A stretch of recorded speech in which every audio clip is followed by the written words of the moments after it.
Nah, Bismillahirrahmanirrahim. Assalamualaikum warahmatullahi wabarakatuh. Alhamdulillah wassalatu wassalamu ala Rasulillah ma'badu. Alhamdulillah atas segala kemudahan dari Allah Ta'ala, kita bersama Bapak Ibu sekalian, para ikhwah, dapat berkumpul di Masjid Thaibah, di majelis yang Masya Allah semoga dirahmati Allah Ta'ala. Dan bagi anak pribadi juga Masya Allah ini suatu kesempatan yang luar biasa untuk bisa diberi kemudahan oleh Allah Ta'ala berbagi informasi dengan panjenengan sekalian mengenai topik kesehatan. Sebenarnya ini Ana juga agak sungkan ini duduk di atas begini ya, sedangkan banyak para senior, para ustadz berada di bawah, tapi mohon izin karena informasinya memang demikian prosedurnya, ya sudah. Jadi saya mengikuti, Ana mengikuti. Dan mudah-mudahan tidak mengurangi esensi apa yang nanti akan kita bahas bersama. Nah, kemudian berikutnya Afan, bila mungkin Ana agak sedikit merepotkan ini takmir dengan penyediaan layar dan proyektor, bukannya mau ngerepoti, tetapi kan Ana sendiri bukan ustadz, jadi apa yang nanti yang akan Ana sampaikan supaya bisa jelas, kalaupun nanti ada suatu dalil ataupun dari Quran ataupun dari hadis yang Ana sampaikan, itu pun nanti dapat terlihat dari mana sumbernya, pada kitab apa, nomor berapa, dan seterusnya. Jadi supaya bisa lebih clear, lebih jelas terkait dengan apa saja nanti yang akan di sharing begitu. Oke, baik Bapak Ibu sekalian, jamaah Masjid Thaibah yang semoga dirahmati Allah Ta'ala. Jadi topik pada pagi hari ini insya Allah akan membicarakan tentang Muslim bersih dan sehat, kumbu dunia dan akhirat. Kenapa demikian? Karena ternyata Bapak Ibu sekalian, aktivitas-aktivitas yang biasa kita lakukan, atau mungkin nanti ada beberapa hal yang mungkin Bapak Ibu sekalian juga baru ketahui, nanti mungkin akan ada beberapa hal yang akan saya sampaikan. Ini ternyata banyak sekali yang masuk atau tertuang di dalam pedoman kita, di dalam Al-Quran dan As-Sunnah Rasulullah SAW, yang dimana berarti artinya di sini ada banyak juga yang redaksionalnya itu adalah berupa perintah dari Allah Ta'ala. Nah, sehingga kalau kita maknai di sini sebagai perintah, menurut para ulama, berarti kan artinya ini bisa bernilai ibadah. Oke, nanti akan kita bahas bersama. Sebelum itu, Ana akan menyampaikan beberapa disclaimer dulu nih, izin. Jadi yang pertama, pada sharing session ini, Ana tidak membicarakan tentang pengobatan dan masalah klinis, gitu. Kemudian nanti akan saya sampaikan kenapa kok demikian. Kemudian juga tidak membicarakan tentang pengobatan herbal karena Ana bukan ahlinya, ada herbalis sendiri. Apalagi juga Ana juga tidak membicarakan tentang tibun nabawi. Nah, karena tibun nabawi juga sudah ada keahliannya sendiri. Serta, nah ini apalagi ini fatwa syar'i ataupun juga fikih kesehatan. Ini pun juga ranahnya dari para asatidz yang memang mempelajari tentang hukum-hukum fikih dan juga ilmu hadis. Nah, apa yang kemudian nanti akan Ana akan coba untuk sharing ke panjenengan sekalian adalah tentang bagaimana suatu konsep menjaga dan mencegah, ya, artinya menjaga kesehatan dalam artian bagaimana kita ini membentuk suatu pola hidup keseharian, ya, yang tujuannya ini, salah satu tujuannya adalah untuk kita memelihara kesehatan yang menjadi karunia dari Allah Ta'ala kepada kita semua. Nah, sebelum Anda mulai masuk ke apa yang nanti akan dibahas, ada satu pertanyaan Bapak Ibu sekalian. Dan ini Anda punya beberapa hadiah ini. Ini ada siwak instan, ya, siwak instan ini. Jadi siwak yang sudah siap tinggal pakai, ya, dan nanti sudah ada tempatnya seperti yang Anda pakai tadi ini, ya. Nah, ini kan sudah tinggal dipakai aja. Nah, jadi insya Allah memudahkan, ya. Nah, ini padahal nanti bagi yang bisa menjawab kuisnya nanti akan ada hadiah langsung, ya.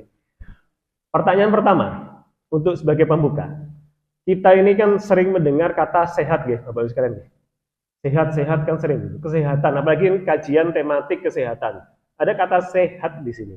Dan sering sekali kita dengar kata sehat. Pertanyaannya kita ini sudah dapat tidak sih maknanya atau artinya sehat itu apa? Monggo, mungkin menurut panjenengan sehat itu apa? Kira-kira. Fadol.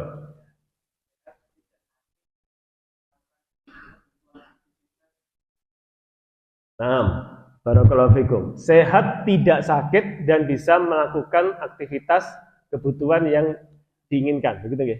Oke. Baik. Jadi selama ini, Fadol, nanti, Fadol. Langsung hadiah tunai, ya. Baik. Jadi biasanya memang demikian. Kalau kita dengar kata sehat, Bapak Ibu sekalian, selalu identiknya dengan tidak sakit. Tidak sakit. Padahal Bapak Ibu sekalian, tadi ini yang disampaikan oleh Bapak ya, ini ada dua istilah sebenarnya. Jadi yang satu tidak sakit, satunya mampu melakukan aktivitas atau hal yang dibutuhkan begitu. Nah, ini kalau Ana bisa buka, yang disebutkan terakhir itu adalah definisi dari fit atau bugar. Jadi bugar itu adalah suatu kondisi di mana kita itu mampu melakukan aktivitas keseharian ya sesuai dengan apa yang kita butuhkan. Nah, itu definisi dari bugar. Mungkin pernah dengar kata fit, kondisinya fit ini, kondisinya bugar. Nah, itu maksudnya.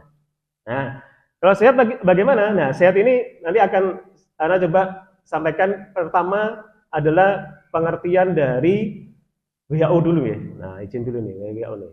Ya, lembaga yang mengelola lembaga ini ya, kesehatan nasional ya. Jadi, sehat itu apa sih, Bapak Ibu sekalian?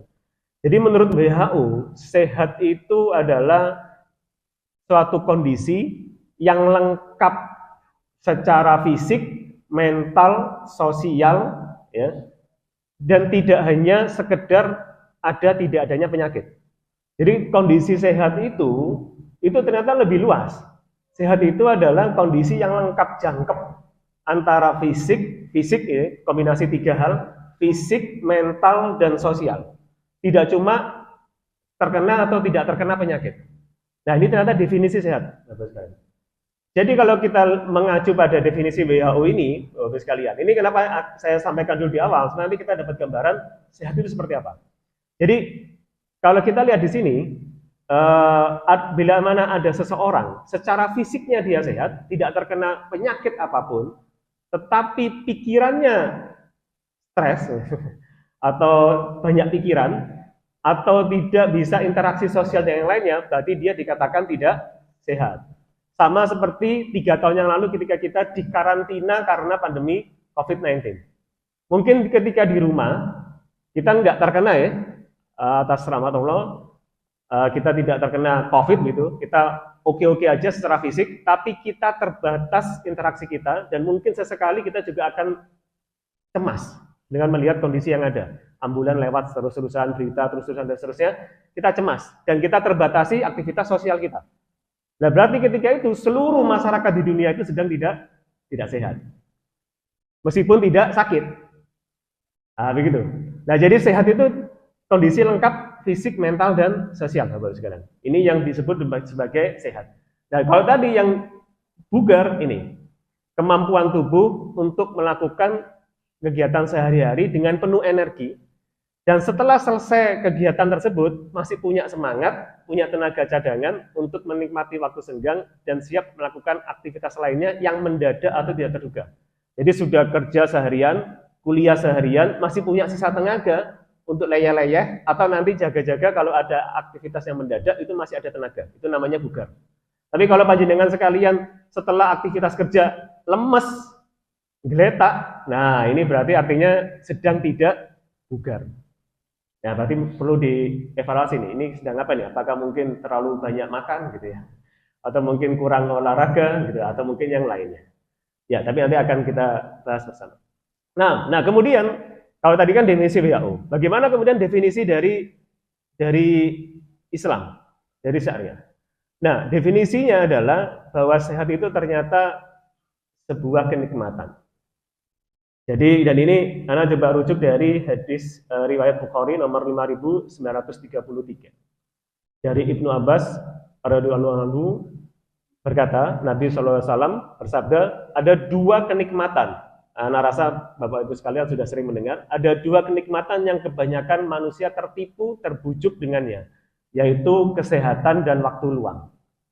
Nah, di sini disebutkan dua kenikmatan yang kebanyakan tertipu. Ada dua, kesehatan dan waktu luang. Artinya di sini dapat dirujuk bahwa kesehatan adalah sebuah nikmat. Nah, pertanyaannya adalah kalau kesehatan adalah nikmat, berarti nanti akan berhubungan dengan suatu konsekuensi. Ada berhubungan akan berhubungan dengan suatu konsekuensi tertentu. Bila mana kesehatan itu adalah sebuah nikmat. Nah, ini kuis berikutnya. Ada yang mungkin mencoba kira-kira konsekuensinya apa? Kalau kita bicara tentang nikmat dari Allah Ta'ala. Monggo Bapak-Ibu sekalian. Kira-kira apa? Mengacu pada surah Ibrahim ayat 7. Ada yang pirsa? Selain asatid. Monggo Ustaz. Tentang syukur. Nah, kalau coba anak ini ya, tampilkan di sini. Nah, bagaimana kita sebagai seorang muslim kemudian menyikapi tentang nikmat? Ternyata ada sebuah maklumat dari Allah Ta'ala dalam Quran surah Ibrahim ayat 7. Anak saya juga panjenengan sekalian juga sudah mafhum ya, sudah sering mendengar juga, yaitu sesungguhnya ya, jadi la in syakartum la azidanakum wala in kafartum inna adabi la syadid. Sesungguhnya jika kamu bersyukur, niscaya aku akan menambah nikmat kepadamu, tetapi jika kamu mengingkari nikmatku, maka pasti azabku sangat berat. Jadi artinya ketika sehat ini adalah sebuah nikmat, oleh karena itu bagaimana kemudian kita diperintahkan untuk kemudian mensyukurinya, kan begitu ya. Jadi ada konsekuensinya. Kita diperintahkan untuk mensyukurinya dan kemudian balasannya apa? Allah akan menambah nikmat kita. Dan sebaliknya kalau kita mengingkari, maka azab Allah sangat berat. Masya Allah. Di sini. Jadi kalau kita bicara tadi Ana sampaikan di awal bagaimana kita menjaga kesehatan. Ternyata kalau kita bicara di Islam itu enggak ada kata menjaga kesehatan. Yang ada meningkatkan kesehatan. Kenapa? Karena kalau kita menjaga kesehatan artinya kita mewujudkan rasa bersyukur terhadap nikmat kesehatan. Ya, begitu ya. Nah, ketika kita mewujudkan rasa bersyukur terhadap nikmat kesehatan, maka Allah akan menambah nikmat itu. Enggak cuma sekedar menjaga doang. Enggak cuma sekedar menjaga saja, tapi akan menambah nikmatnya. Akan menambah nikmatnya. Nah, Bapak Ibu sekalian, perkaranya adalah selama ini kalau kita bicara kesehatan, itu selalu identiknya dengan pengobatan. Terus ya. Bahkan kalau kita bicara istilah tibun nabawi, itu diistilahkan sebagai pengobatan dari Nabi, kan begitu. Sallallahu alaihi wasallam. Nah, istilahnya arahnya ke sana. Padahal sebenarnya kalau kita runut penjelasan dari Quran dan hadis tentang pengobatan, itu sebenarnya enggak lebih banyak daripada penjelasan tentang bagaimana kita ini menjaga kesehatan. Begitu. Nanti akan coba Ana kupas beberapa hal nanti di beberapa bahasan berikutnya. Jadi bahwa ternyata fokus yang banyak dibicarakan adalah pengobatan. Bagaimana mengobati ketika kita terkena penyakit. Kenapa kok enggak kemudian kita banyak membicarakan bagaimana kita menjaga kesehatan dan mencegah supaya tidak terkena penyakit. Selalu kan demikian ya. Jadi artinya kalau kita bicara pengobatan, berarti kan artinya kita ini sedang berupaya berikhtiar untuk mengatasi masalah. Ya semuanya pasti atas takdir Allah Ta'ala. Tetapi kenapa kok tidak kita kemudian juga berpikir atau membiasakan diri untuk bagaimana kita ini menjaga dan mencegah supaya tidak terkena penyakit. Nah, inilah kemudian Bapak Ibu sekalian, ini yang nanti menjadi fokus dari bahasan kita pada pagi hari ini. Semoga Allah Ta'ala mudahkan, yaitu mengenai bagaimana kita membentuk pola hidup bersih dan sehat, yang semuanya itu Masya Allah telah tertuang secara jelas pedomannya, SOP-nya ya, di dalam Al-Quran dan As-Sunnah Rasulullah SAW. Nah, sebelum itu izinkan Ana untuk menyampaikan beberapa pondasi, tapi ini hanya sekedar refresh untuk Bapak Ibu sekalian, terutama di Jamaah Masjid Thaibah ya tentunya. Jadi yang pertama adalah, pondasi pertama adalah tentang Islam itu sudah sempurna, kesempurnaan Islam, bahwa segala sesuatu di kehidupan itu, di kehidupan manusia itu sudah terjelaskan secara gamblang, ya tuntunannya, syariatnya, ya tinggal bagaimana kita ini ingin untuk mempelajarinya saja. Untuk kemudian berdoa, diberikan kemudahan kepada Allah untuk membuka wawasan-wawasan yang ada. Tadi semuanya itu sudah ada. Mulai kalau kita bicara kesehatan, mulai dari mau tidur, bangun tidur lagi, itu semua sudah ada clear SOP-nya atau pedomannya. Nah, itu yang pertama. Yang kedua, kalau kita bicara menjaga kesehatan, Bapak-Ibu sekalian, kata kunci menjaga. Menjaga di sini tentunya kita juga berikhtiar untuk menjaga kesehatan kita sendiri. Tapi tentunya juga penjagaan yang paling ultimate, paling utama, paling puncaknya penjagaan itu adalah penjagaan dari Allah Ta'ala. Harus ya? Nah, jadi artinya adalah bagaimana kita ini, ya kita ingin atau kita bisa untuk kemudian mendapatkan penjagaan dari Allah Ta'ala. Dan ini ternyata sudah ada ininya, kunci jawabannya. Yaitu, anak yakin juga panjenengan juga sudah mafhum ya, ada hadis dari Ibnu Abbas radhiyallahu anhu ketika beliau sahabat Ibnu Abbas ini bersama Rasulullah SAW ya, sedang berpergian, kemudian ada nasihat dari Rasulullah SAW kepada Ibnu Abbas. Yang singkatnya di antara nasihatnya adalah jagalah hak Allah, niscaya Allah akan menjagamu. Nah, sudah ini, sudah clear ini. Nah, menurut para ulama terdahulu menjaga hak Allah ada beberapa hal, diantaranya yaitu melaksanakan segala perintah dari Allah dan menjauhi larangannya. Nah, artinya ketika seorang Muslim berusaha semaksimal mungkin untuk melaksanakan perintah Allah dan menjauhi larangannya, maka Allah akan menjaga Muslim tersebut. Kan begitu ya. Nah, itu sudah ultimate ini. Dan inilah kemudian yang menjadi anak pribadi sempat sebenarnya sedikit mempelajari begini, dalam artian begini, penasaran. Karena begini, contoh, rekomendasi tidur, paling sederhana dulu tentang tidur. Rekomendasi tidur dalam ilmu kesehatan saat ini bagi orang dewasa itu sekitar 6-8 jam. Jadi kita ini diminta supaya kondisi oke, mikir bisa enak, aktivitas bisa oke, sehari-hari itu tidur malam paling tidak itu 6-8 jam. Itu begitu tuh rekomendasinya. Ye. Sekarang kemudian, nah yang membuat kemudian anak menjadi penasaran adalah begini. Bagaimana dengan para ulama terdahulu? Imam Syafi'i, rahimahullah, Imam Ahmad, rahimahullah, Imam Abu Hanifah, Imam Nawawi. Di mana para ulama terdahulu ini tidurnya sangat kurang. Tidurnya sangat kurang. Banyak dimanfaatkan waktunya beliau-beliau rahimahullah adalah untuk ibadah dan ilmu begitu. Ya. Nah, ketika tidur beliau-beliau ini kurang, apakah kemudian beliau-beliau ini menjadi daya kognitifnya lemah? Kemudian jadi nggak bisa mikir tentang fikih, hafalannya lemah? Tidak sama sekali. Ribuan hadis dihafalkan atas taufik Allah Ta'ala. Al-Quran sudah sangat paham tentang bagaimana makna Al-Quran. Bagaimana kemudian bisa ketika ada pertanyaan dari dari umat ketika itu bisa memberikan pendekatan-pendekatan fikih yang begitu tajam. Artinya tidak ada pengaruhnya dengan kognitifnya. Padahal kalau kita mengacu pada keilmuan sekarang, tidur 3 jam, tidur 2 jam, wah ini bisa bikin orang nggak bisa mikir dan seterusnya. Nah, terus kok bisa demikian ya? Ya jawabannya ya ini ya, Bapak-Bapak sekalian ya, bahwa beliau-beliau ini dijaga oleh Allah Ta'ala. Sudah. Meskipun kita juga sebagai manusia biasa, artinya sebagai ya belum sampai selevelnya Imam Syafi'i, begitu rahimahullah, ya paling tidak memang kita berupaya untuk berikhtiar ya bagaimana kita bisa tidur dengan cukup. Tapi istilah cukup ini kan relatif. Ya, dan kita juga melihat juga apakah cukup ini seperti sekarang ini mungkin tidurnya kurang gara-gara apa? Malamnya melihat Instagram sama YouTube gitu ya, lihat film gitu, contoh begitu contoh. Nah, kalau seperti ini kan beda lagi.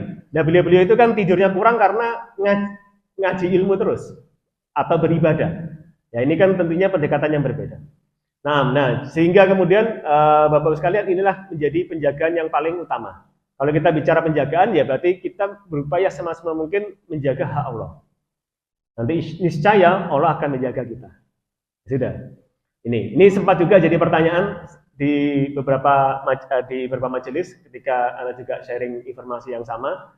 Ada pertanyaan tentang bagaimana kalau saya ini kebetulan pekerjaan saya ini adalah di saat malam hari.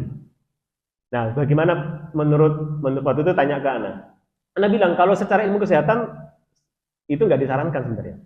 Jadi gimana kemudian? Ya coba cari pekerjaan yang pagi hari. Karena hormon yang bekerja di tubuh kita ini saat pagi hari dengan malam hari itu berbeda. Setelah-setelahnya udah beda. Jadi yang malam hari itu memang hormon yang keluar itu adalah hormon untuk istirahat. Hormon untuk kerja itu keluarnya pagi hari. Jadi pagi hari itu baru keluar, itu ganti shift gitu ya. Ada gantian per shift gitu. Nah, kalau dibalik ini kan tentunya akan bisa berdampak jangka panjang terhadap tubuh. Nah, begitu kalau ilmu kesehatannya.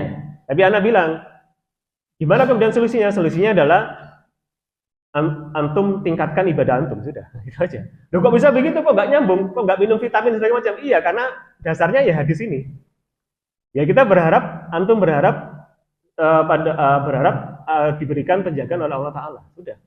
Dengan cara apa? Dengan cara antum meningkatkan ibadah antum. Kenapa demikian? Karena antum berusaha semaksimal untuk menjaga hak Allah. Sudah, selesai. Itu saja udah. Ya mungkin kalau Ana sampaikan ini di forum kesehatan, mungkin Ana dipertanyakan juga. Gitu. Tapi ya pegangan Ana ini gitu kan ya. Hadis riwayat Tirmizi nomor 2440 ini sudah. Nah, baik. Nah, kemudian berikutnya, ya ini. Bapak sekalian, ini juga Ana rasa perlu untuk Ana sedikit sampaikan juga mengenai bahwa ketetapan syariat itu di atas akal. Nah, kenapa Pak demikian? Ya, karena begini, karena saat ini kan dengan berkembangnya ilmu pengetahuan dan kesehatan, itu banyak sekali hal-hal yang kemudian diteliti, terbukti, kan begitu. Oh, ternyata yang dulu disyariatkan Rasulullah SAW ini ternyata, terbukti ya, ternyata punya efek begini. Nah, itu hal yang bagus sebenarnya dan perlu kita syukuri. Tapi juga perlu kita hati-hati. Kenapa kok demikian? Saya pengajar di sebuah universitas. Saya juga peneliti. Kerjaan saya sehari-hari kalau nggak meneliti ya ngajar, meneliti kan gitu. Nah, tapi begini, untuk khusus hal ini, maka saya sampaikan pada forum ini adalah ketetapan syariat di atas akal. Kenapa demikian? Karena akal manusia sangat terbatas. Hasil penelitian itu adalah hal-hal yang dilakukan oleh manusia. Nah, Ana khawatir saja kalau kita terlalu mengagung-agungkan konfirmasi dari hasil penelitian terhadap pedoman syariat atau langkah-langkah teknis syariat apa yang ada di dalam hadis dan Al-Quran. Ya, terlalu mengagung-agungkan kecocok-cocokan tadi, itu nanti bisa jadi begini, contoh. Bisa jadi nanti di suatu saat, kita nggak tahu ini, karena banyak juga orang-orang yang tidak suka dengan Islam, contoh. Membuat satu penelitian. Namanya penelitian kan bikin oleh manusia. Bisa ada beberapa hal yang bisa di set up secara khusus, sehingga arahnya ini bisa kemana kan gitu. Nah, kemudian ada penelitian contoh nih, bahwa ternyata sujud itu bisa membuat bodoh seseorang. Gitu. Ketika meletakkan kepala ke lantai itu bisa membuat orang itu menjadi bodoh. Apakah kemudian kita nggak mau sholat kemudian? Gara-gara ilmu pengetahuan, gara-gara penelitiannya begitu hasilnya? Kan tidak. Tapi ini kan bahaya bagi orang-orang awam di mana yang terlalu mengagung-agungkan ilmu pengetahuan dalam artian hasil penelitian dari manusia. Nah, sehingga ini kita perlu hati-hati. Karena saat ini kan banyak sekali informasi-informasi muncul. Ya, kalau kita memang atas taufik Allah hasil penelitian ini bisa membuka cakrawala wawasan bahwa ternyata yang dilakukan Rasulullah SAW ketika itu yang ada di syariat dan di hadis ini cocok dengan ilmu pengetahuan dengan penelitian, oke. Tapi sudah cukup, itu saja. Kita syukuri saja, selesai. Nggak perlu kita masukkan ke dalam hati, kemudian kita, wah ini, Masya Allah ini begitu ya. Khawatirnya nanti ketika ada penelitian yang berkebalikan, ini bisa bahaya.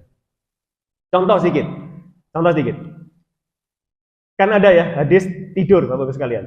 Ya tidur gimana? Kalau tidur ini kan ngadep ke kanan kan, begitu ya. Kalau yang sering didengar kan begitu.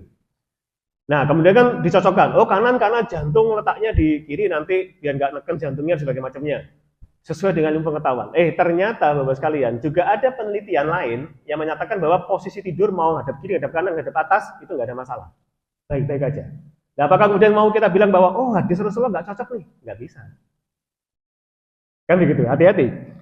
Contohnya jadi Anda dapatkan itu, ada paper yang menyatakan bahwa tidur itu mau ngadep kanan, ngadep kiri, atau ngadep ke atas, terlentang, itu nggak ada kelebihannya masing-masing sudah, sama aja kok hasilnya. Nggak ada yang katanya itu nanti ini lebih baik yang kanan, lebih baik yang kiri, nggak ada, sama aja. Itu ada hasil penelitian demikian. Apakah kemudian kita mau bilang, oh kalau gitu hadis Rasulullah ini nggak pas ini, kenapa kok harus kanan ya? Nggak bisa. Nah, begitu. Nah, daripada kita nanti berdebat ke arah sana, artinya ketika nanti Bapak sekalian bertemu dengan orang lain dan seterusnya, ya sudah kita tetapkan saja bahwa syariat di atas akal. Kalau memang ketentuannya sunnahnya adalah hadap ke kanan contoh, ya sudah, perkara nanti itu ada manfaatnya secara penelitian atau tidak, itu nggak ada urusan. Kan gitu. Artinya kita melakukan sholat dengan berbagai macam gerakannya tadi itu sesuai dengan fikih sholat, ya sudah, mau nanti itu dikatakan, oh ternyata ini ada manfaatnya untuk bisa memperkuat otot. Kalau berdiri itu bisa memperlancar pura-dendra. Oke. Tapi ya sudah, saya nggak salat, nggak bukan karena itu, kan gitu. Nah itu saja jadi pegangan nih, Bapak sekalian. Baik, kemudian berikutnya ada kaidah berikutnya, yaitu kaidah ini yang juga, masya Allah ini menjadi kunci kalau kita bicara sekarang ilmu kesehatan masyarakat, ini kuncinya. Yaitu dari hadis riwayat Imam Malik nomor 1234, 1234. Ini mudah dihafalkan nomor urutnya. Dari Yahya, dari Malik, dari Amru bin Yahya Al-Muzani, dari bapaknya, bahwa Rasulullah SAW bersabda, tidak boleh la diror wala diror. La doror wala diror. Tidak boleh membuat kemudaratan pada diri sendiri, tidak boleh membuat keburukan pada diri sendiri, atau tidak boleh melakukan keburukan yang melakukan sesuatu yang berdampak buruk terhadap diri sendiri, dan melakukan sesuatu yang berdampak buruk pada orang lain. Nah, mungkin Bapak Bisma juga sudah mafhum hadis ini. Ini jadi kunci penting Bapak sekalian. Jadi kalau kita bicara menjaga kesehatan, itu kuncinya ya ini. Kalau kita nggak ngerti ilmu apapun tentang apa yang bisa kita makan, kita minum, atau apa yang bisa kita lakukan, tinggal ini aja. Bahwa kita tinggal mengevaluasi saja apa yang akan kita makan, kita lakukan ini, apakah mempunyai dampak buruk pada diri sendiri atau tidak. Kalau seandainya punya efek yang buruk, ya berarti kita hindari atau kita kurangi, kan begitu. Contoh, gorengan. Nah, gimana ini kan mau Ramadan ini ya. Gimana gorengan ya, kan kita tahu sendiri. Berbagai ilmu hasil penelitian atau yang lainnya kan minyak goreng minyak goreng itu kan ya, yang dipakai goreng terus-menerus itu kan bisa mengeluarkan zat-zat yang tidak baik gitu. Ya bukan berarti kemudian tidak boleh sama sekali, tapi paling enggak kita tahu bahwa oh ini kalau kebanyakan makan ini ya juga nggak baik kan gitu. Meskipun lidah kita itu kepingin makan, tapi hati-hati Bapak sekalian, kan kita ingat bahwa neraka itu dipenuhi dengan syahwat kan begitu ya. Ya itu saja kan. Nah jadi karena begitu, karena sebenarnya begini Bapak sekalian, kalau kita nggak makan pun ya nggak apa-apa toh, iya kan?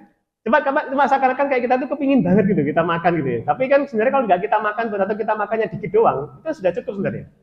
Kan begitu. Cuma kan kita kepingin makan lagi karena kepingin aja kan gitu. Wong sebenarnya nggak makan pun ya nggak apa-apa, nggak akan mempengaruhi apa-apa juga. Nah contoh demikian. Kemudian juga membuat kemudaratan bagi orang lain. Nah ini kalau ada pertanyaan tentang rokok itu sebenarnya jawabannya tinggal ini aja sih. Rokok apakah membuat keburukan untuk diri sendiri? Ya jelas, merokok membunuhmu kan sudah jelas itu sudah. Ya kan gitu. Saya sering bicara ketika saya mengajar di kampus gitu. Saya kasih contoh ke mahasiswa. Kalau seandainya kamu ditawari, saya bilang ke mahasiswa, kalau seandainya kalian ditawari, ini ada racun, gitu ya. Kemudian coba diminum, mau apa tidak?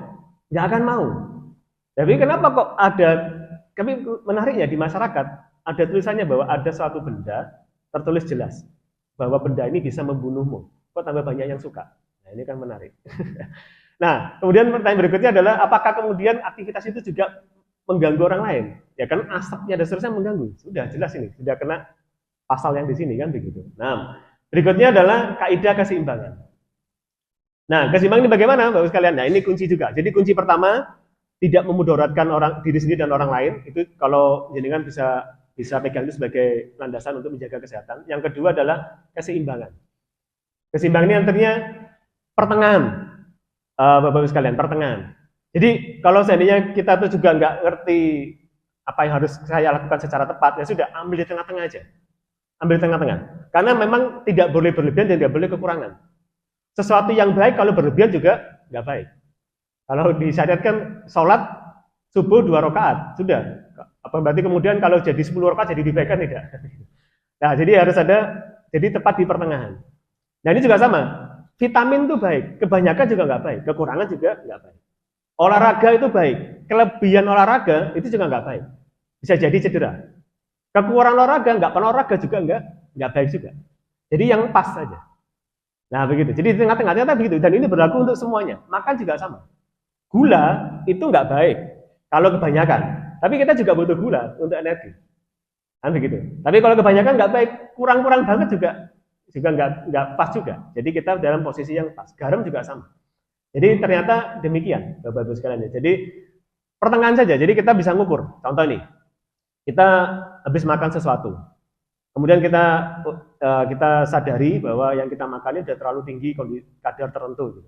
Ya, berarti kita sudah ukur. Oh, saya siang hari ini sudah makan sesuatu yang tinggi kandungan gulanya. Ya sudah, kalau gitu setelahnya ya jangan nambah-nambah lagi minum teh kotak atau teh botol gitu. Terus malamnya minum teh manis lagi atau kopi manis ya jangan. Jadi karena saya tahu bahwa siangnya ini sudah kebanyakan gula. Ya kita kurangi. Jadi supaya kita tetap berada dalam pertengahan. Itu aja caranya. Jadi kita kalau nggak pakai hitung-hitungan, cara sederhana begitu aja. Jadi kita bisa evaluasi aja. Yang saya makan atau yang saya lakukan ini sudah dalam taraf yang berlebihan atau masih dalam pertengahan. Kalau sudah ada indikasi agak tinggi, maka kita coba atur di fase berikutnya. Contoh, hari ini olahraga, hari Ahad. Sepedaan 3 jam. Contoh begitu. Karena di sini kan ada komunitas gowes ya. Nah, berarti kan sudah cukup lama itu waktu yang dipakai untuk olahraga. Nah, mungkin kita bisa bilang bahwa ini sudah agak lama ini, begitu. Jadi konsekuensinya nanti berikutnya atau hari depannya itu bisa resting day atau hari istirahat untuk mengistirahatkan. Kalau dihajar olahraga terus bisa cedera nanti otot dan tubuh. Contoh begitu. Oke, baik, gitu ya, Bapak Ibu sekalian ya. Nah, kemudian kita masuk ke berikutnya. Nah, kita masuk apa saja sebenarnya konsep pencegahan penyakit secara umum. Di sini ada sebuah ibarat, Bapak Ibu sekalian. Ibaratnya begini, kalau kita bicara maling, kalau mau masuk rumah untuk ngambil barang, itu yang dilakukan apa nih, Bapak Ibu sekalian?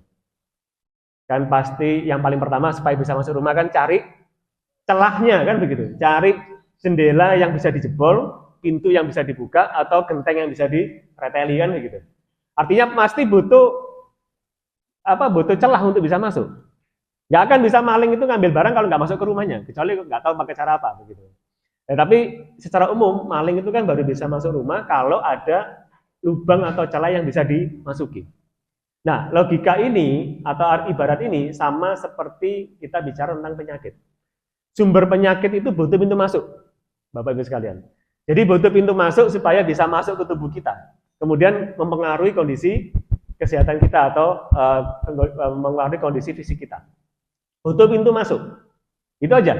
Jadi kalau kita ibaratkan penyakit itu seperti tadi ini, maling tadi itu, maka sumber penyakit itu butuh pintu masuk. Contoh, COVID-19 dulu kan lewat udara, masuk lewat pernafasan, contoh begitu. Jadi butuh pintu masuk. Nah, ternyata kalau ditelaah, ternyata pintu masuk di tubuh kita itu ada 9 lubang. Kuis berikutnya. 9 lubang itu kira-kira apa aja? Monggo, tafadhol. 1 siwa, ya.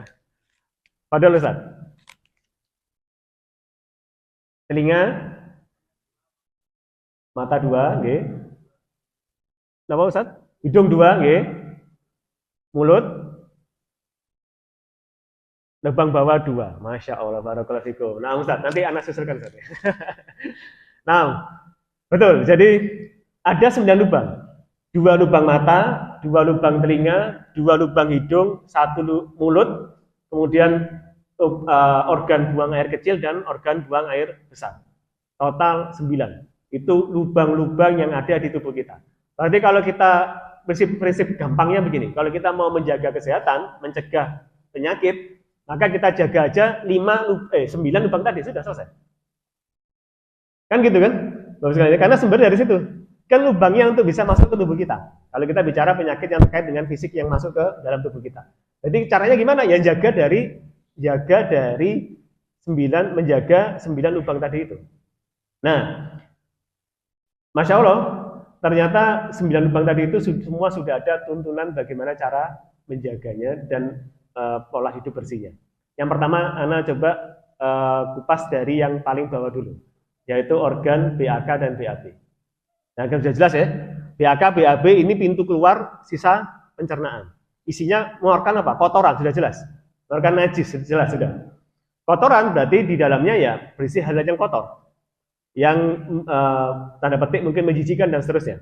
Ya. Nah, ternyata ya kan kita tahu sendiri itu bagian dari toharo, Bapak-Ibu sekalian. Ya, bagaimana kemudian Rasulullah SAW sudah mencontohkan berbagai macam metode untuk membersihkan organ buang air kecil dan organ buang air besar. Setelah kita buang air kecil, apa yang harus dilakukan? Harus dibersihkan. Atau juga ketika buang air besar, entah itu istinja ataupun istismar, menggunakan batu atau menggunakan air, kan begitu ya, Bapak sekalian ya, secara hukum fikihnya. Dan itu semua harus dilakukan. Kalau tidak, maka kita akan berkutat dengan najis, kan begitu. Jadi benar-benar ditekankan.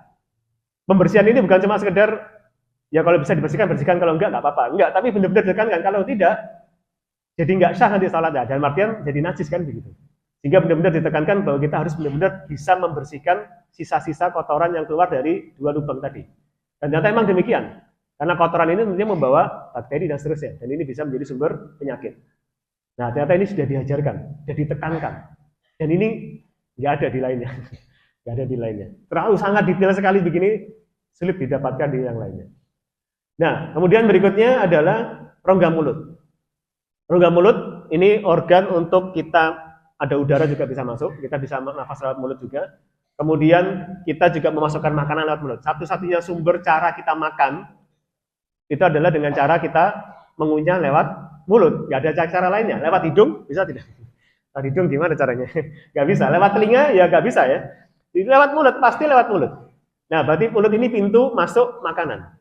Nah, kemudian juga untuk berbicara, untuk melafalkan bacaan. Dan ini juga Masya Allah perhatian Rasulullah SAW terhadap ini ya, maupun tuntunan dari Islam, tuntunan dari Allah, yaitu bagaimana perhatian dalam membersihkan rongga mulut.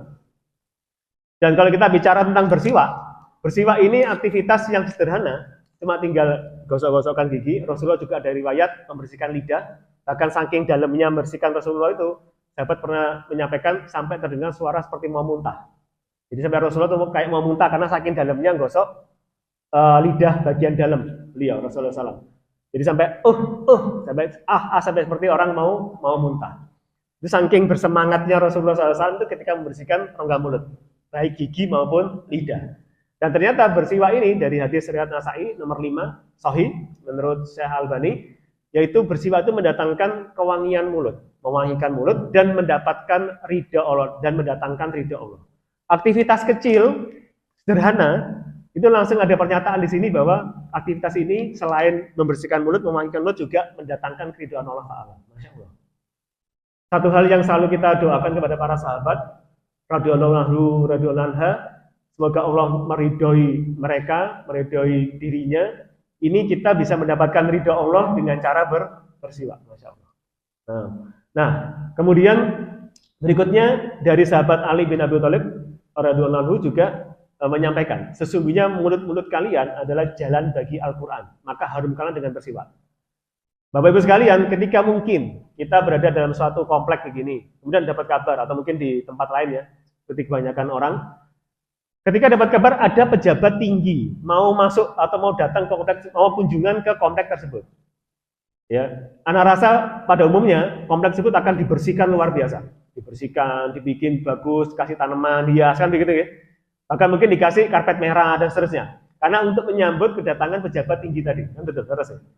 Nah, mulut kita ini adalah jalan satu-satunya kita melafalkan bacaan, doa, zikir, itu melalui mulut kita ini. Firman-firman Allah Ta'ala itu keluar lewat mulut kita ini. Bahkan di sholat kan disyariatkan juga untuk dilafalkan benar, dilafalkan, bukan hanya dibaca dalam hati. Dan juga baca-baca yang lainnya. Jadi ayat-ayat suci Allah, firman Allah lewat melalui mulut kita ini. Bagaimana kemudian kita kok tidak menyiapkan tempat keluarnya ini dengan sebaik mungkin. Kan begitu ya.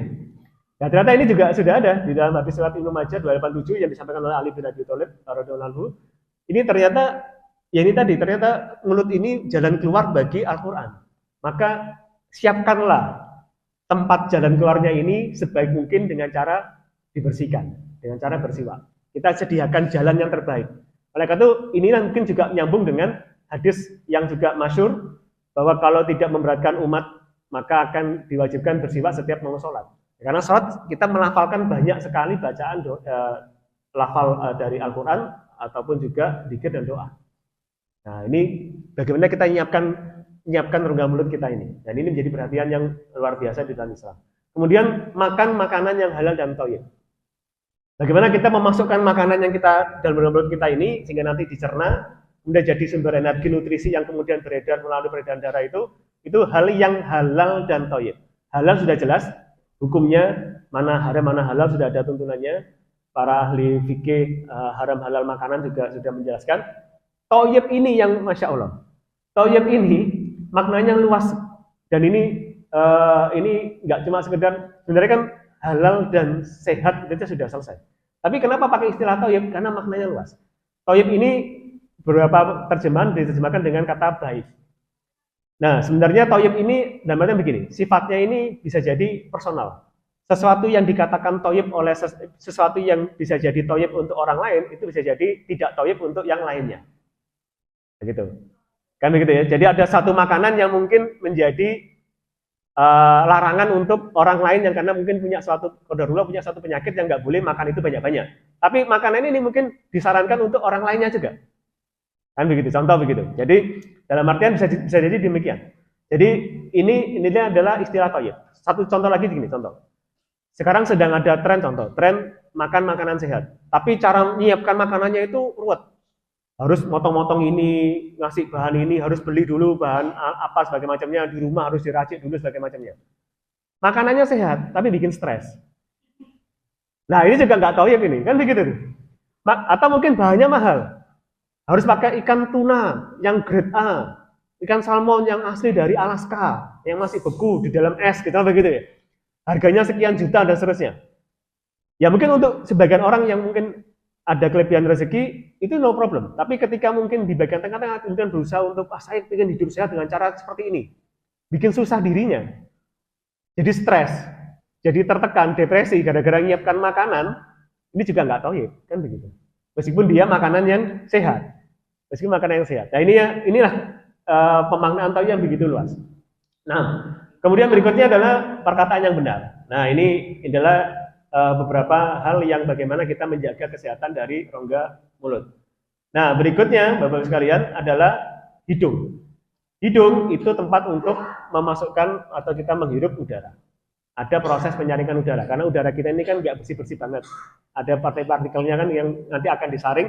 Dan di hidung kita ada bulu-bulu hidung, ada mukus. Mukus ini seperti cairan kental gitu ya. Nah itu untuk menangkap, menyaring supaya udara yang masuk ke tubuh kita itu bisa bersih. Masya Allah. Mobil aja butuh filter udara dan itu diganti setiap 6 bulan kan gitu. Atau tiap sekian berapa bulan sekali. Nah, ini kita sudah diberi mekanisme yang Masya Allah. Jadi kalau kita mentadaburi tubuh kita itu banyak sekali hal yang kita tuh akan bikin kita secara manusiawi akan geleng-geleng kepala. Kok bisa ya? Sedemikian rumitnya dan semuanya punya manfaat. Nah, yang hidung ini, Masya Allah, Bapak-Ibu sekalian. Jadi sebelum Ana buka hadis, sebelum Ana atas taufik Allah dapatkan hadis ini, itu Ana punya kolega, seorang spesialis THT, itu menyarankan, sebenarnya kita ini disarankan untuk rutin mencuci hidung. Dulu Ana punya alergi, dan agak sedikit sensitif, olahraga itu kalau sholat subuh biasanya Ana siap-siap masker gitu, karena khawatir mengganggu yang lainnya kalau bersin-bersin. Nah, itu apa yang dilakukan? Mencuci hidung. Jadi caranya adalah dengan larutan, kalau cara ada beberapa cara, salah satunya adalah menggunakan larutan salin. Salin itu yang dipakai di infus biasanya itu. Nah, itu nanti dimasukkan ke siring itu suntikan tapi tanpa jarumnya. Jangan pakai jarumnya, kan nggak enak gitu. Jadi copot jarumnya, nanti kemudian dialirkan lubang hidung kanan, nanti keluar kiri. Dimasukkan ke kiri, keluar kanan. Karena ini saling berhubungan. Atau nanti bisa juga sedikit masuk ke tenggorokan juga bisa jadi. Ya. Agak-agak asin rasanya. Nah, ini tadi dianjurkan, bahkan dilakukan setiap hari dianjurkannya. Begitu. Nah, ternyata di dalam hadis riwayat Muslim nomor 238, Bapak-Ibu sekalian, jelas di sini disebutkan dari sahabat Abu Hurairah radhiyallahu Nabi sallallahu alaihi wasallam bersabda, jika salah seorang di antara kalian bangun dari tidurnya, maka hiruplah air ke dalam hidung lantas keluarkan. Lakukan sebanyak 3 kali karena setan itu bermalam di bagian dalam hidungnya. Ya Allah. Bahkan kan juga ada syariat fikih ketika wudhu kan istiksak ya. Itu pun hidupnya kan sampai serot gitu kan. Kalau yang mungkin idealnya kan demikian. Mungkin ada beberapa yang belum bisa atau masih kesulitan, tapi yang ideal kan sampai serot. Nah itu kan sebenarnya upaya untuk membersihkan juga dari rongga hidung kita. Nah ini ada ternyata. Jadi tadi mulai dari yang bawah, mulut, hidung, semuanya ada. Bagaimana mekanisme menjaga kesehatan ini tertuang di dalam hadis Rasulullah SAW. Berarti artinya kalau kita lakukan ini, berarti kita lakukan sunnah, insya Allah. Dan menjadi amal pahala ibadah, insya Allah demikian. Nah, kemudian jadi kita dapat, kenapa kok combo dunia akhirat? Kita dapat dunianya, secara duniawinya jadi bersih, jadi sehat, insya Allah atas izin Allah. Dan secara akhiratnya kita niatkan bahwa ini melakukan sunnah. Melakukan perintah dari Allah Ta'ala, begitu ya, melalui Rasulullah SAW, kita niatkan ini sebagai bentuk untuk bagaimana kita melaksanakan perintah Allah Ta'ala. Jadi insya Allah menjadi amal ibadah dan mendapatkan balasan pahala.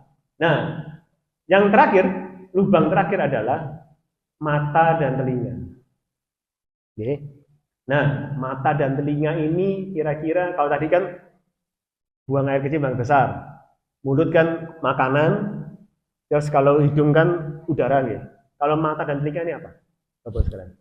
Padahal mata dan telinga itu adalah pintu masuk, barakallahu fikum, pintu masuk informasi. Satu-satunya jalan kita itu bisa mendapatkan informasi yang kemudian nanti tembus ke otak kita untuk kita pikirkan, itu adalah hanya melalui mata dan telinga. Seseorang bisa hasad melihat orang lain itu gara-gara melihat, kan gitu. Seorang bisa kemudian jadi terdorong untuk ngerasani orang lain gara-gara kita mendengar sesuatu. Pintu masuknya cepat nih, keras kalau ada ibu. Nah, jadi melihat dan mendengar. Masya Allah. Jadi ini satu-satunya pintu masuk. Jadi di antara kita melihat dan kita mendengar. Maksiat itu ketika kita melihat kebanyakan. Ya. Pertanyaannya adalah bagaimana cara membersihkannya, cara-cara menjaganya, apa? Cara menjaganya bagaimana? Ini yang Masya Allah. Ana sampai saat ini belum dapatkan. Mungkin nanti kalau ada yang mengetahui, fadhol untuk di-share ke Ana, nanti Ana telusuri juga untuk kaidah-kaidah apa dalilnya dan kaidahnya. Tapi Ana belum dapatkan juga sampai saat ini cara-cara teknis menjaga telinga dan mata. Dengan cara disiram air atau telinga disogrok apa gitu belum ada. Apa pakai siwak dimasukkan ke telinga nggak ada. Ana belum dapatkan. Tapi kalau Fadol, kalau seandainya mungkin di antara bapak ada yang mengetahui, Fadol bisa di-share ke Ana. Nah, ada satu cara khusus yang sangat berbeda dengan yang lainnya. Bagaimana menjaga kesehatan mata dan telinga. Menjaga kesehatan mata dan telinga. Fadol, tadi sudah ya. Nah, satu lagi, sisa satu. Kuis. Dengan cara apa? Dengan cara apa menjaga kesehatan, keselamatan, penglihatan, dan pendengaran yang ada di dalam tuntunan syariat? Atau ada dalilnya? Fadol. Nama Ustaz? Dengan tidak melihat HP. Masya Allah. Masalahnya sekarang ini bagaimana kita menghindari lihat handphone. Ini yang jadi problem. Kalau Ana mungkin nggak lihat handphone, Ana nggak bisa datang ke sini mungkin. Karena Abu Ibrahim kontak lewat WA, ya. Anda juga bingung ini jadi ya. Ini juga sulit juga. Nah ini oleh karena begini, saat ini tuh kita sangat sulit sekali menghindari itu. Mungkin kita bisa niatkan, Anda niatkan gitu misalnya, Anda buka handphone ini hanya untuk yang penting-penting aja, yang bermanfaat. Tapi kemudian tiba-tiba iklan muncul, terus tiba-tiba WA masuk apa kan begitu. Terus Anda nggak mau dengarkan sesuatu yang nggak bermanfaat. Kita pergi ke tempat mana, dengarkan apa, kan gitu, sama aja. Atau pas lagi duduk di mana, ada orang lagi ngobrol, kita nggak mau dengerin, tapi kan jangan lewat juga, kan gitu. Nah, gimana cara menjaganya? Barakallahu fikum. Waduh. Nah, Mbak, Masya Allah. Sudah lunas ya, 3 ya. Jadi Bapak-Ibu sekalian, ternyata menjaganya dengan cara, jadi ini, penglihatan dan, jadi kalau kita bicara sumber-sumber penyakit ya, kalau mulut kan bisa nanti, kalau makanannya nggak sehat bisa berpengaruh pada tubuh, entah itu nanti jangka pendeknya diare atau mungkin yang lainnya dan seterusnya. Hidung juga sama, penyakit-penyakit, beberapa penyakit influenza, flu atau mungkin yang berkaitan dengan faktor dari udara, dari yang nebeng di udara seperti COVID-19 kemarin juga bisa berpengaruh pada fisik. Kalau penglihatan dan pendengaran, ternyata efeknya itu adalah pada penyakit yang saat ini sedang trending, sedang meningkat, bahkan berisiko bisa menyebabkan seseorang bunuh diri, yaitu apa? Penyakit mental. Penyakit mental itu penyebab utamanya dari penglihatan dan pendengaran. Karena dari mana kita bisa masukkan informasi ke otak kita untuk kita berpikir, dan kemudian berpikirnya ini bisa kemana-mana. Kita bisa berpikir macam-macam. Kalau enggak, kita gara-gara apa yang kita lihat dan kita dengar. Kenapa kok orang itu mudah cemas? Gara-gara keseringan lihat berita di internet. Ya, di sana ada pencurian, ada kriminal, sebagainya macamnya. Aduh, tambah kepikiran, jadi paranoid. Kan begitu. Gara-gara apa? Baca, melihat, dan mendengar. Nah, gimana kemudian cara penjagaannya? Ini yang Masya Allah. Wah, Masya Allah. Ini Anda juga ketika atas taufik Allah mendapatkan ini, mendapatkan pemahaman tentang ini, itu baru benar-benar bisa menangkap maksudnya.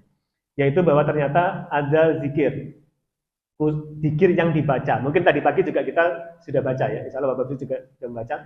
Yaitu kita baca, ada satu tuntunan sunnah, dibaca bahkan 2 kali sehari, pagi dan petang. Secara khusus redaksionalnya zikir untuk meminta doa keselamatan penglihatan dan pendengaran. Yaitu apa, Bapak sekalian? Allah ma'afini fi badani, Allah ma'afini fi sam'i, Allah ma'afini fi basori. Ya Allah, selamatkanlah, berilah keselamatan pada tubuhku, berilah keselamatan pada pendengaranku, dan berilah keselamatan pada penglihatanku. Khusus disebutkan penglihatan dan pendengaran. Bahkan di surat Al-Mulk, di ayat-ayat yang agak terakhir, yang alhamdulillah bismillahirrahmanirrahim, kul waladhi ansha'akum wa ja'ala lakumus sam'a wal absara wal afida qalilan ma tashkurun, ya betul ya. Nah, ini seperti ini juga disebutkannya pendengaran dan penglihatan. Jadi ternyata penglihatan dan pendengaran ini, wah ini Masya Allah. Bahkan penjagaannya bukan dengan cara dikucek-kucek atau pakai air disemprot gitu, bukan. Atau telinga disogok-sogok juga, bukan. Langsung zikir, kita diminta zikir. Kenapa? Karena kita ini lemah, Bapak-Bapak sekalian. Kita ini sangat lemah.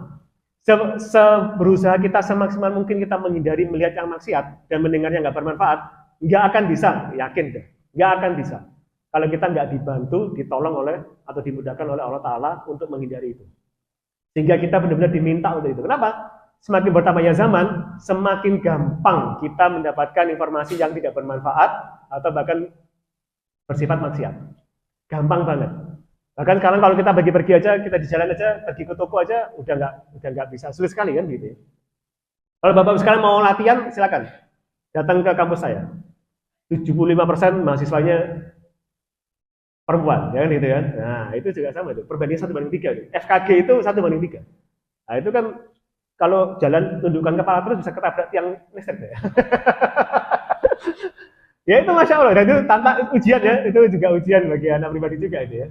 Mudah-mudahan bisa melalui dengan baik atas taufik Allah. Nah, jadi itu Bapak sekalian. Jadi oleh karena itu gimana dengan cara ininya, cara penjaganya bagaimana? Ya ternyata diberi petunjuknya adalah dengan cara kita berzikir, meminta berdoa secara khusus untuk meminta perlindungan, keselamatan kepada Allah Ta'ala.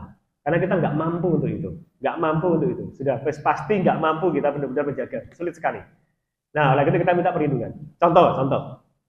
Ketika kemudian mungkin ibu-ibu contoh begitu ya, tiba-tiba dapat informasi di WA atau di handphone gitu, ting gitu atau apa gitu muncul klip-klip gitu, mau dibuka. Pas mau dibuka, pas jalan mau ada apa ya di handphone ini mau buka. Ternyata masakan yang ada di kompor itu lagi mendidih. Terus gitu bunyi, langsung lari ke kompor, matikan kompor. Kemudian ngudek-ngudek makanannya, akhirnya lupa sama lihat handphonenya. Ini salah satu bentuk sederhana bagaimana penjagaan Allah. Karena kalau tadi sampai ibu tadi itu sampai si ibu tadi ini akhirnya sempat melihat handphone, mungkin beliau akan melihat informasi yang tidak bermanfaat atau akan bahkan terjebak pada informasi yang mungkin sifatnya tidak baik. Kemudian teralihkan ke ngurusi kompor dari ini. Akhirnya lupa sama WA-nya, nggak kebuka, ketelen, ya sudah, kan gitu contoh begitu. Oke, baik. Ini penjagaan untuk mata dan telinga. Oke. Yang terakhir, Bapak sekalian, ini nanti bisa dibaca saja, nanti saya share aja. Ini ternyata pola hidup bersih dan sehat untuk diri sendiri dan keluarga. Ini ternyata semuanya ada runtutannya, mulai dari rongga mulut, kita bersiwak ataupun berkumur, kemudian membersihkan tubuh, mandi, syariat mandi, begitu. Nah, ini kan ada ya di syariat kita disyaratkan untuk mandi, kemudian mencuci tangan dan ruas jari. Cuci tangan itu nggak cuma sekedar pokoknya basah selesai, tapi ruas jari. Dan ini kan juga ada juga ya, kan wudu ya, kan begini ya. Sunahnya kemudian ya ini ruas jari. Dan ini kalau Bapak sekalian lihat pedoman WHO cuci tangan, caranya ya sama, yang gini juga. Jadi di luar dari kita mau cocok-cocokan, tapi ya memang ini rekomendasi juga. Kemudian mencuci hidung, berpakaian yang terbaik dan rapi. Ini juga ciri-ciri orang yang sehat. Itu adalah mampu berpenampilan yang rapi, yang terbaik. Bukan berarti penampilan yang mewah, tapi yang terbaik dan rapi ini kan definisinya nggak sama dengan berpenampilan yang mewah. Menggunakan wewangian bagi laki-laki. Kemudian memotong kuku, mencabut bulu ketiak. Kemudian ada yang pernah berhasil mencabut bulu ketiak? Ini anak pribadi masih. Sudah Pak ya? Benar dicabut Pak ya? Masya Allah ya. Karena ada dua istilah, mencabut dan mencukur. Ini kalau bulu ketiak ini mencabut gitu. Ya, kalau bulu kemaluan ini mencukur. Kemudian khitan. Kemudian menikah. Nah, menikah ini juga pola hidup bersih dan sehat, betul. Bayangkan kalau dia ada syariat menikah ini, nggak karu-karuan gitu ya. Stres atau bahkan terjadi berbagai macam penyakit yang aneh-aneh. Kemudian pola dan metode berhubungan sama istri. Ini juga ada caranya dan ini kaidahnya sudah terjelaskan. Pola buang hajat dan membersihkan diri. Ini juga tadi sudah sampaikan. Aktif bergerak.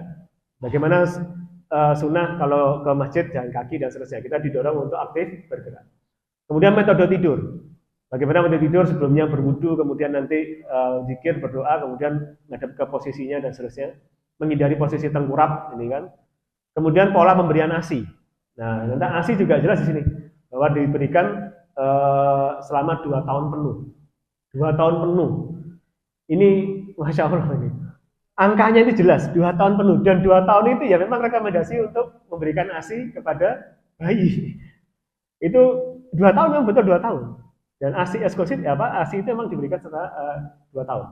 Kemudian berikutnya, yang terakhir, aktivitas keseharian. Nah ini juga Bapak-Ibu sekalian, banyak sekali ya hal-hal yang menjadi panduan kita bagaimana kita berperilaku hidup bersih dan sehat di keseharian juga, yaitu pertama mengkonsumsi makanan halal dan thayyib, kemudian pola dan porsi makan. Nah tadi ini kemarin sempat ada menyampaikan gimana nanti untuk pola makan atau nanti ketika Ramadan buka puasa. Ya pegangan ini aja pada hadis ini. Hadis riwayat Tirmizi 2990 atau Ibnu Majah 3349. Jadi ternyata tidak ada wadah yang dipenuhi anak Adam yang lebih buruk dari perutnya. Cukuplah anak Adam mengkonsumsi beberapa suap makanan untuk menguatkan tulang rusuknya. Kalau memang nggak ada jalan lain, kita tuh kepingin makan lebih banyak, maka ingatlah tiga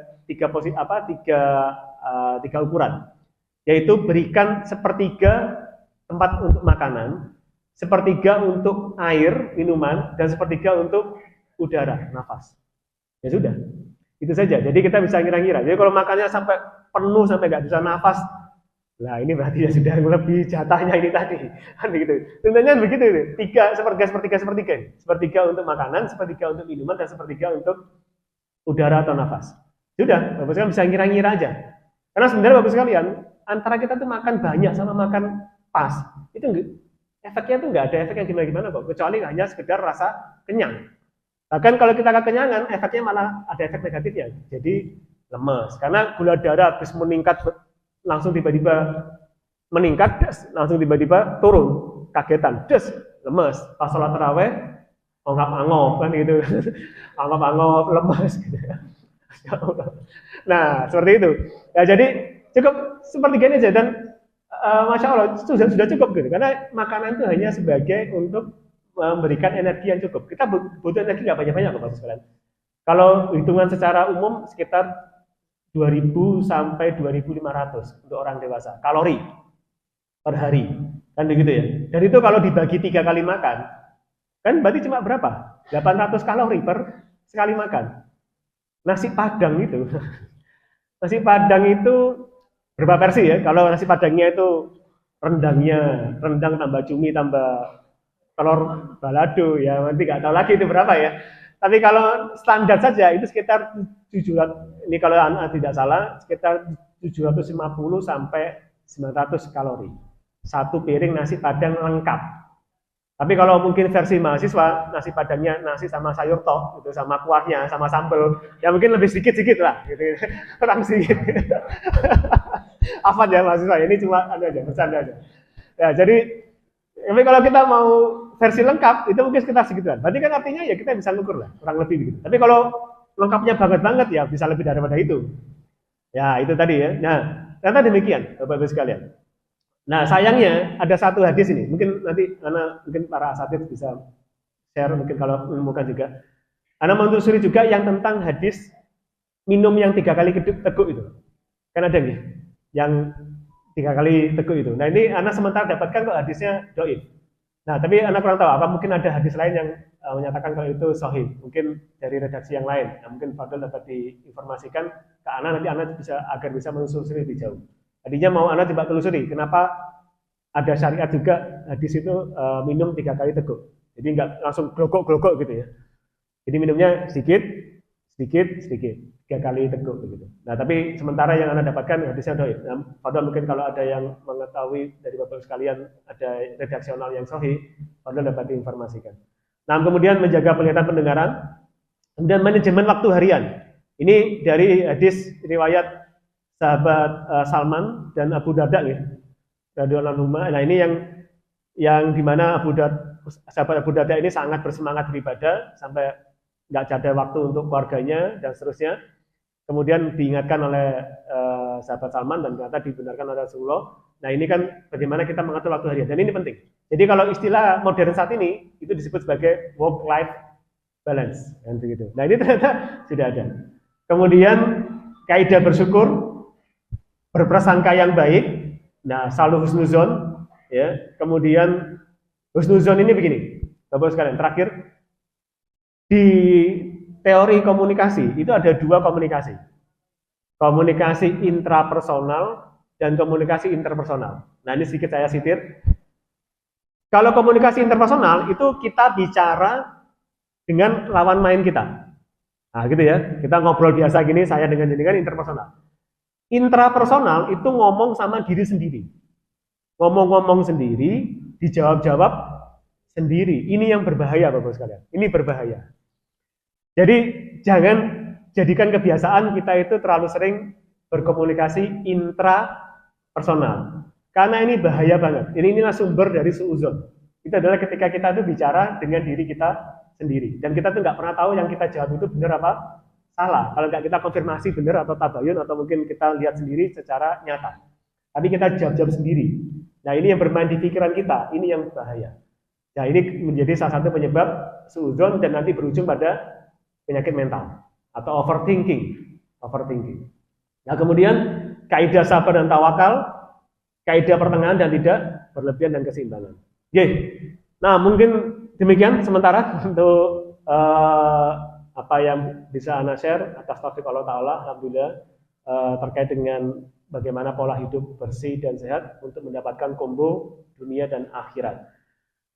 Dan semua ini Anda coba untuk rujuk juga dari beberapa kaidah yang ada dalam Al-Quran dan As-Sunnah. Semoga atas taufik Allah bisa menjadi ilmu yang berkah dan bermanfaat bagi kita semua dan bisa kita amalkan, selain untuk bisa ikhtiar sebagai upaya kita untuk menjaga kesehatan kita, ini juga menjadi sarana untuk kita beribadah kepada Allah Ta'ala dengan melaksanakan apa yang diperintahkan dan juga sunnah-sunnah Rasulullah SAW.